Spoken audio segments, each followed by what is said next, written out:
Hello दोस्तों, आपका स्वागत है अपने ग्रेट स्टडी ऑनलाइन क्लासेज पर। तो आज अपन आगे के सवाल करेंगे। कल अपन ने 9 सवाल कर लिए थे और आज 10वां सवाल अपन करेंगे।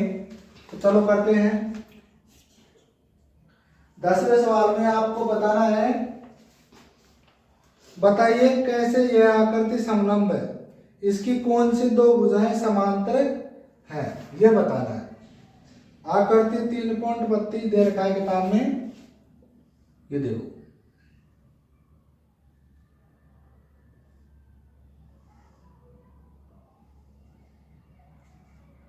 इसमें एक कोण, ये कोण 80 है और ये कोण कितना है 100 डिग्री। ये दे रखा है KLMN, KLMN।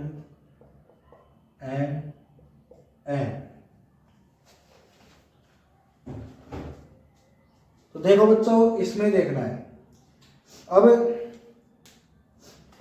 ये समलंब चतुर्भुज है कि नहीं है, ये चेक करना है। अब समलंब चतुर्भुज का नाम आते हैं, समलंब चतुर्भुज क्या होते हैं? दो भुजाएं क्या होती हैं? समांतर। कोई भी दो भुजाओं का युग्म क्या होता है? समांतर। ठीक है। अब यह चतुर्भुज समलंब चतुर्भुज है कि नहीं, यह अपने को चेक करना है। तो करते हैं हल। देखो ये भुजा, ठीक है। अब ये भुजा समांतर होगी तो ये दो प्रतिच्छेदी कोण या आसन्न कोण बन रहे हैं। आसन्न कोणों का योग कितना होगा? 180। तो कोण M प्लस कोण L बराबर कितना है? 180 डिग्री, है ना? क्यों है? आसन्न कोण।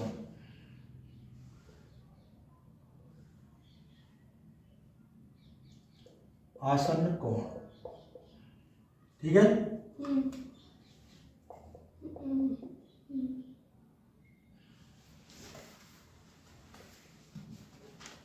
समांतर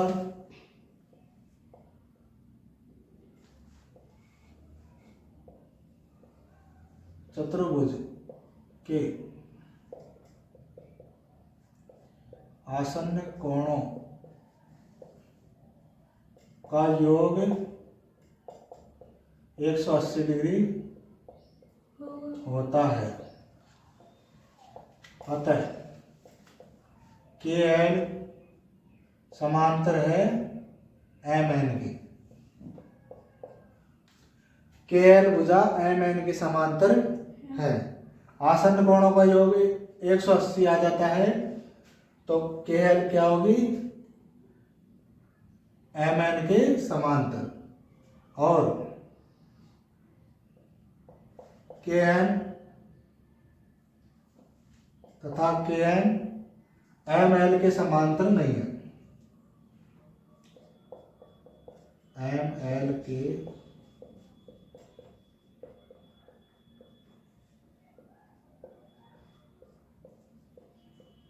नहीं है, ठीक है। समांतर नहीं है, हो गया सिद्ध। अगर आसन्न कोण होते हैं, अगर यहाँ पे 70 होता, 180 नहीं होता ना, तो ये रेखा दोनों क्या समांतर नहीं होती, ठीक है। तो उतारो इसको, स्क्रीनशॉट ले लो इसका। इसके आसन्न कोणों का योग 180 डिग्री है, इसलिए यह समलंब चतुर्भुज होगा। नीचे लिख लो, अतः KLMN एक समलंब चतुर्भुज है।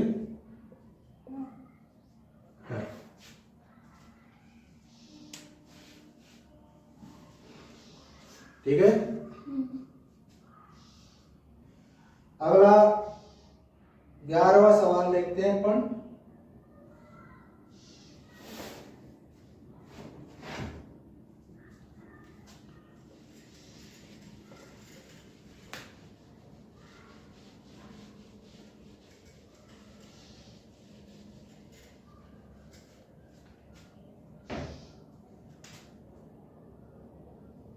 11वां सवाल।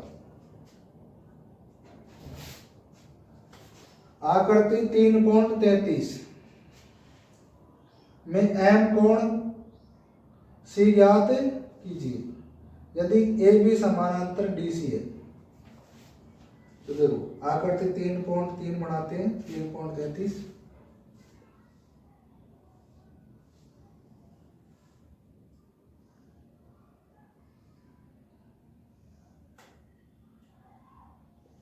ए बी सी डी ये दे रखा है 120 डिग्री। ठीक है।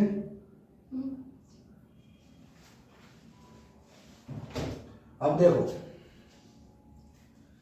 इसमें अपने को दे रखा है ए बी समानांतर चतुर्भुज, ए बी समानांतर डीसी। ये चिन्ह किसका है? समांतर। ठीक है।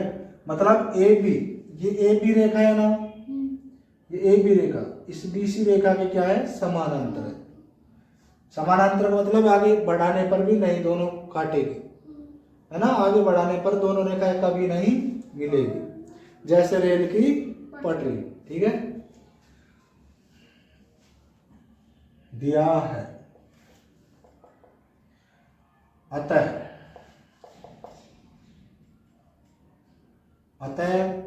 कोण बी प्लस कोण सी बराबर 180 डिग्री होगा। होगा? क्यों होगा? आसन्न कोण।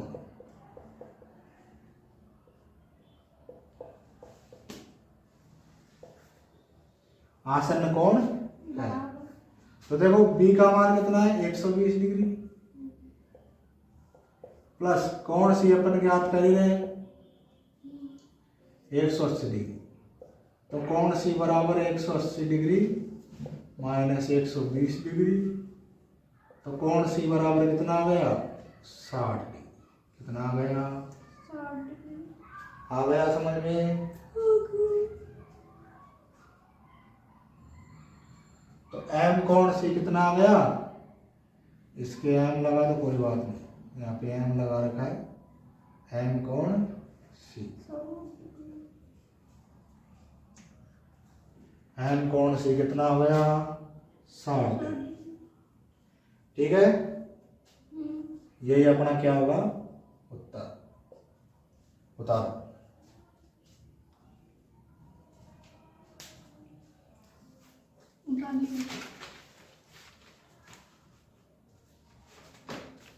भाई समलंब चतुर्भुज में रेखाओं का एक युग्म क्या होता है? समांतर होता है। समांतर होता है, बराबर नहीं होता, समांतर। ठीक है। वापस समझता हूं, इन रेखाओं को अपन आगे बढ़ाएंगे। ठीक है। तो रेखाएं एक दूसरे को नहीं काटेगी ना, जैसे रेल की पटरी बन रही है ना। रेल की पटरी कभी आपस में मिलती है क्या? नहीं मिलती। रेल की पटरी ऐसे ही होती है। नहीं, वो अलग से पटरी बनाई जाती है, लेकिन पटरियों के बीच में हमेशा समान गैप होता है। समांतर रेखाओं के बीच का गैप क्या होता है? हमेशा समांतर। यहाँ 5 सेंटीमीटर है, तो इधर भी कितना होगा? 5 सेंटीमीटर। ठीक है। समांतर रेखाओं के बीच में गैप समान होता है। रेल की पटरियों के बीच में देखो वो सीमेंट के लगे होते हैं, है ना, पटरियों को रोकने के लिए कि पटरियां सिकुड़ नहीं जाए या चौड़ी ना हो जाए, है ना। तो उसके लिए बीच में लगा के रखते हैं। उससे अगर ये चौड़ी हो जाए तो ट्रेन क्या हो जाएगी? पलट जाएगी। ठीक है। तो रेल की पटरियां क्या होती हैं? दोनों समानांतर होती हैं। ठीक है। तो समानांतर आते ही अपने समझ जाएंगे। और ये चिन्ह किसका है? समांतर चिन्ह। समानांतर चिन्ह लिख लो इसको साइड में। समानांतर चिन्ह। रेल जमीन पर भी चल सके ना? रेल जमीन पर भी चल सके ना? नहीं। चल बापू तो जमीन पे चल जाएगी, पर आपको स्टीयरिंग को नहीं। क्यों?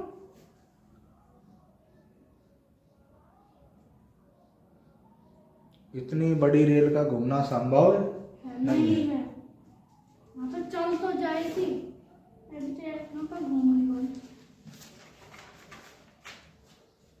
ठीक है, हो गया। और अगर रोड पे चलेगी रेल तो इंजन को बहुत अधिक बल चाहिए खींचने के लिए। पटरी पे खींचने के लिए उसको इतना बल लगाना भी जरूरी नहीं है, क्योंकि वो छेका हुआ है टायर में, वो पटरी ऊंची होगा। नहीं, पटरी एक स्लिप होती है और रोड पे चलने के लिए थोड़ा ज्यादा बल लगाना पड़ता है, ठीक है। उसमें अपने नुकसान है, इसलिए पटरी पे अच्छी तरह स्मूथ चलती है, प्रतिरोधी बल कार्य नहीं करता। तो 11 हो गया।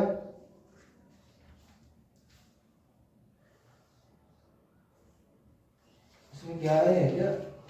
हाँ 11 ही है नंबर।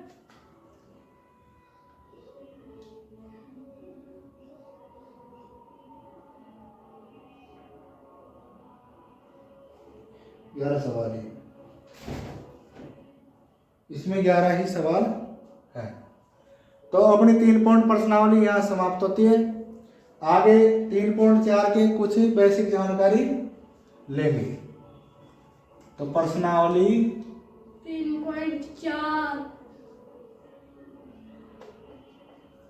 3.4 अपने सिलेबस में है क्या? पता नहीं, मेरी पुरानी किताब है।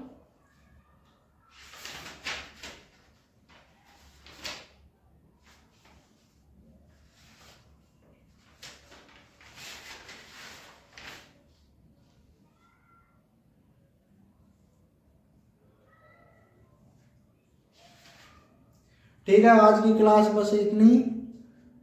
कल अपन 3.4 पढ़ेंगे।